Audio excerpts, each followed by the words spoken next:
सूरतुल माऊन मकिया आयत नंबर 3 बिस्मिल्लाहिर्रहमानिर्रहीम।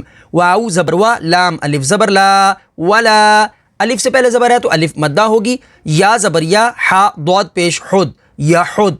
दौद हरूफ मुस्तालिया में से तो इसे पुर यानी मोटा पढ़ेंगे, और दौद के ऊपर तशदीद है तो तशदीद वाले हर्फ को 2 दफ़ा पढ़ेंगे। दौद पेश दो, या हुद्दु। आइन ज़बर आ, लाम खड़ा ज़बर ला, अला। लाम के ऊपर खड़ी हरकत है तो खड़ी हरकत को हरूफ मद्दा की तरह लंबा करके पढ़ेंगे। तो ज़बर तो हरूफ मुस्तालिया में से तो इसे पुर यानी मोटा पढ़ेंगे। आइन अलिफ ज़बर आ, तो आ। अलिफ से पहले ज़बर है तो अलिफ मद्दा होगी। मीम लाम ज़ेर मिल, तो आ मिल। मीम सीन ज़ेर मिस, काफ या ज़ेर की, मिस की। या साकिन से पहले ज़ेर है तो या मद्दा होगी। नून ज़ेर नी, मिस्कीनी। आगे वक्फ मिस्कीन।